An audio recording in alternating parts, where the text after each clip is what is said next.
বন্ধুরা, আজকের ভিডিও শুরু করার আগে একটা চমকপ্রদ তথ্য দিতে চাই।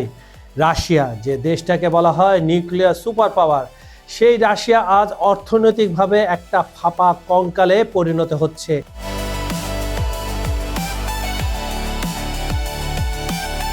এই কথা কে বলছে? পণ্ডিত ইউরোপিয়ানদের যত বিশেষজ্ঞ আছে তারা প্রমাণ দিয়ে এই সত্যটা প্রতিষ্ঠিত করার চেষ্টা করছে। তারা কি প্রমাণ দিচ্ছে, সে তথ্যগুলো কি আজকের ভিডিওতে সেগুলো আমি উপস্থাপন করব। কিভাবে, কেন, সেটাই খবর সংযোগের বিহাইন্ড দ্য সিনের আজকের ভিডিওতে আমি আপনাদের বিস্তারিত বলবো।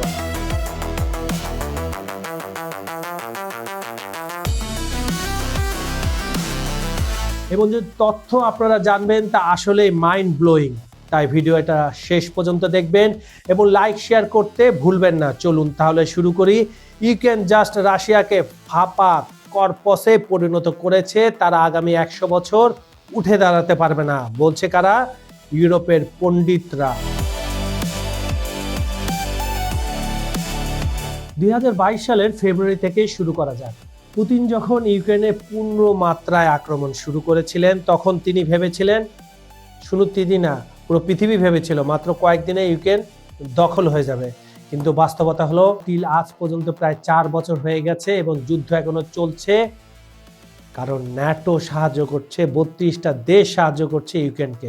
এই জন্য যুদ্ধটা দীর্ঘায়িত হচ্ছে। এটা আমরা সাধারণ মানুষ, আপনি আমি এটা জানি। কিন্তু ইউরোপরা বলছে সাম্প্রতিক পরিসংখ্যানে একটু চোখ আপনারা বুলান, চোখ বোলালে দেখতে পারবেন কি কি হয়েছে সেখানে। রাশিয়ার সামরিক ক্ষয়ক্ষতি প্রায় 10 লাখের কাছাকাছি সৈন্য হয় মারা গেছে অথবা আহত হয়েছে।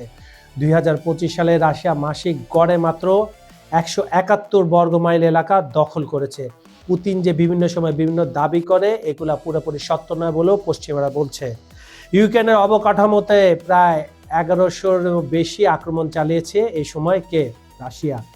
এই যুদ্ধ রাশিয়াকে কেবল সামরিকভাবে না বরং অর্থনৈতিকভাবে ফাঁপা করে দিচ্ছে। দেশটির ইকোনমি অবস্থা কি জেনে আসে বন্ধুরা।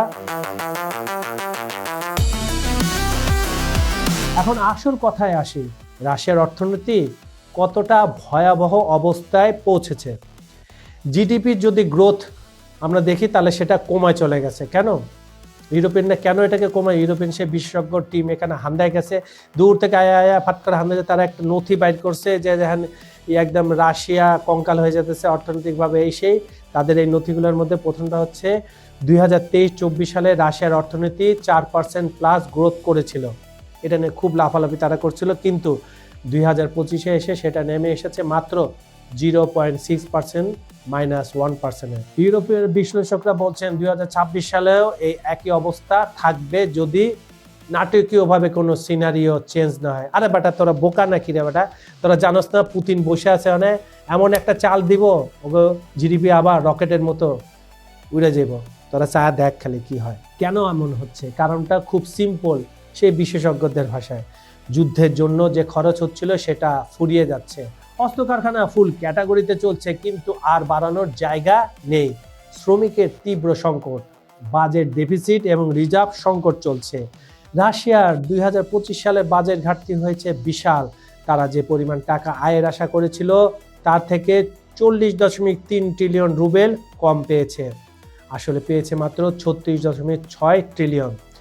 এই গ্যাপ কিভাবে পূরণ করছে তারা? তাদের ন্যাশনাল ওয়েলফেয়ার ফান্ড থেকে টাকা তুলে। কিন্তু সমস্যা হলো এই ফান্ড দ্রুত ফুরিয়ে আসছে। তেল গ্যাস রাজস্ব ধসে পড়ছে। রাশিয়ার অর্থনীতির মূল ভিত্তি ছিল তেল আর গ্যাস, কিন্তু সেখানেও বিপদ দেখা দিয়েছে। 2022 সালের তুলনায় তেল গ্যাস রাজস্ব 25% কমে গেছে। আর এই 25 সালে গেল বছরে তেল গ্যাস আয় নেমে এসেছে 8.65 ট্রিলিয়ন রুবেলে, মানে 2022 সালে পর সবচেয়ে কম সেই হিসাব যদি আপনি করেন। ব্রেন্ট ক্রুড তেলের দাম 2025 সালে ছিল গড়ে $68, কিন্তু 2026-এ নেমে আসবে $60। ইদানিং হয়ে গেছে সেটা। এর মানে কি জানেন? এর মানে হচ্ছে রাশিয়ার বাজেটে 25% যে আয় আসে তেল গ্যাস থেকে সেটা মারাত্মকভাবে নিম্নমুখী কমে যাচ্ছে।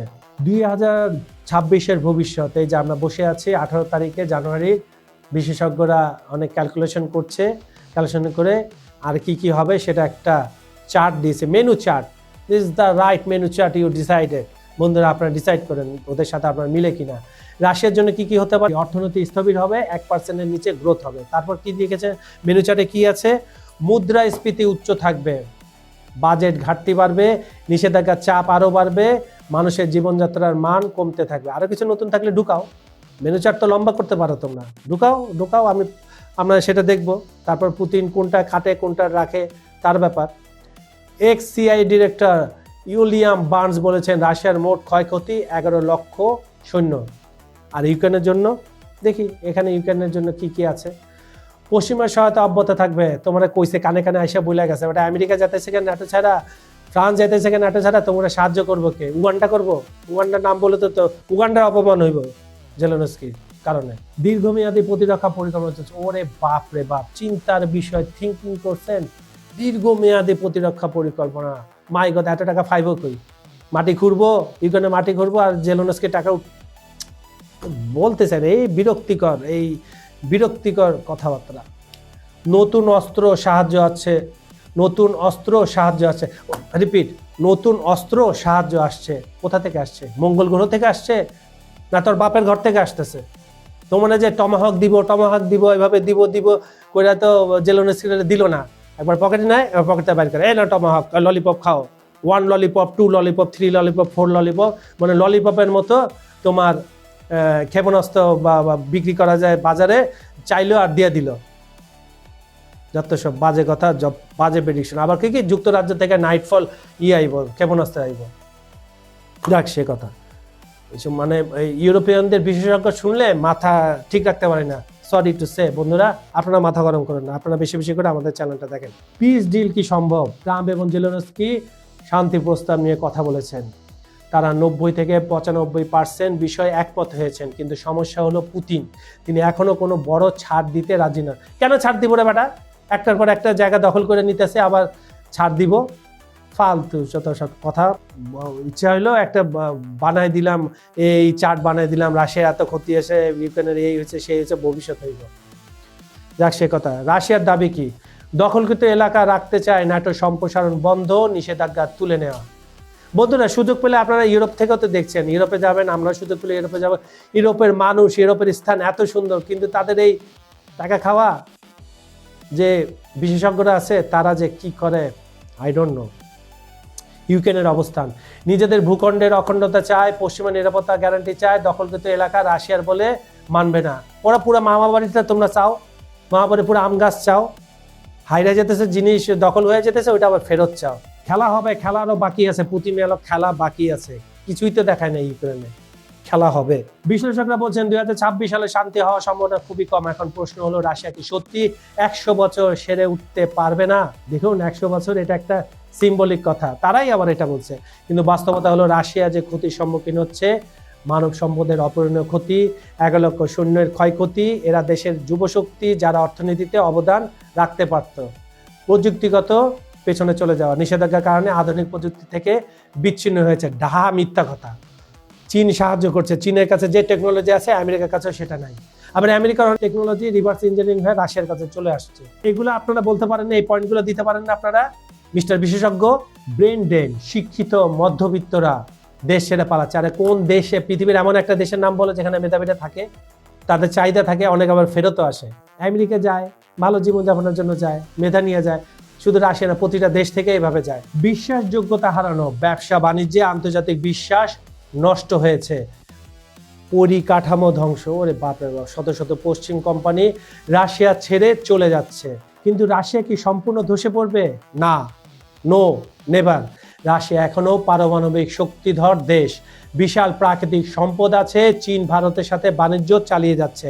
তবে সমস্যা হলো তারা এক ধরনের স্লো ডিক্লাইন বা ধীর গতির পতনের দিকে যাচ্ছে। স্বাভাবিক, যে কোনো বড় দেশ এতদিন যুদ্ধ চালালে এতগুলো দেশের বিরুদ্ধে কিছুটা তো ক্ষতি হবে। এরা অনেকটা এরকম, সোভিয়েত ইউনিয়নে ভাঙার পর রাশিয়া 15 থেকে 20 বছর লেগেছিল কিছুটা শক্তি ফিরে পেতে। এবার যুদ্ধের ক্ষতি, নিষেধাজ্ঞার প্রভাব, জনসংখ্যার সংকট, এইসব মিলিয়ে পুনরুদ্ধারের সময় অনেক দীর্ঘ হবে। গতকাল আমি একটা ভিডিও বানিয়েছিলাম, সেটা ছিল পুতিনের শর্ত মানলে শান্তি, না মানলে ফিনিশ, মানে যুদ্ধ। কাকে বলেছিল? ন্যাটোকে। ন্যাটোকে না, পুরো ইউরোপকে।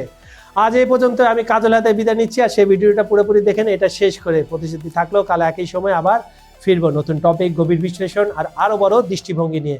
ভালো থাকুন, নিরাপদে থাকুন। আল্লাহ হাফেজ। ধন্যবাদ সবাইকে।